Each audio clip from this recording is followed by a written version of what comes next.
Հրապարակ թերթը գրում է, չնայած Ալավերդու ապրելու երկիր խմբակցությունը ՔՊ-ի կողմից Ալավերդում կատարված իշխանազավթումից հետո բոյկոտում էր նիստերը, սակայն նախօրեին ՔՊ-ն ավականու ընդդիմադերի 9 անդամներին մանդատից զրկել է, այդ թվում նաև 1 տարի առաջ համայնքապետի պաշտոնից զրկված Արկադի Թամազյանին։ ՔՊ-ում մտածել են, որ չնայած ընդդիմադիրները չեն մասնակցում ավականու նիստերին, սակայն վաղը կարող ենք մտկափոխվել։ Մենք տեղեկացանք, որ ԱԵ ցուցակի հետին շարքերի բոլոր անձինք բացարկի դիմումներ են ներկայացրել ընդհանուր 40 հոգի։ Մանդատներից զրկված ապրելու երկիրը չի ցանկանում համագործակցել ՔՊ-ի հետ, եթե չեն կարող որոշումների վրա ազդեցություն ունենալ եւ ամբողջ կազմով հեռանում են ավականուց։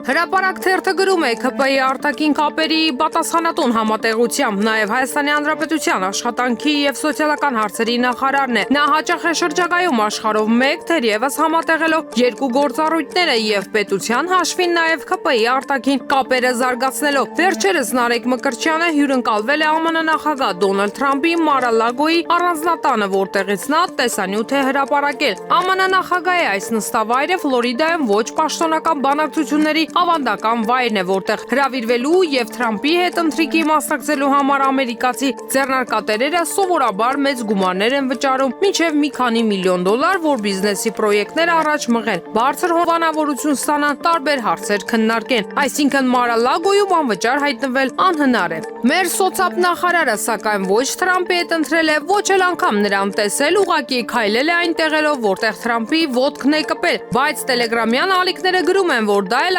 վճար չի եղել։ Մենք հարց ուղեցինք նախարարին, թե ինչ հանդիպում էր դա, ինչ նպատակով է նա մասնակցել, ով է վճարել ընթրիքի համար։ Որևէ գումար չի վճարվել, հրավերը եղել է որպես արտաքին կապերի պատասխանատու։ Ավելի վաղ պարոն Մկրտչյանը մասնակցել էր նաև ինաուգուրացիոն միջոցառումներին։ Նկատի ունեն ՔՊ արտաքին կապերը նախարարի անունից ներկայացրին նաև այցի նպատակը։ Ինչպես նախորդ տարիներին, այս տարի եւս ՄԱԿ-ի կանանց կարգավիճակի հանձնաժողովի 69-րդ նստաշրջանին մասնակցել Նախարարը նստաշրջանի ընթացքում ունեցել է ոլորտային ելույթ, մասնակցել է նախարարական կլոր սեղանին, ունեցել է մի շարք հանդիպումներ։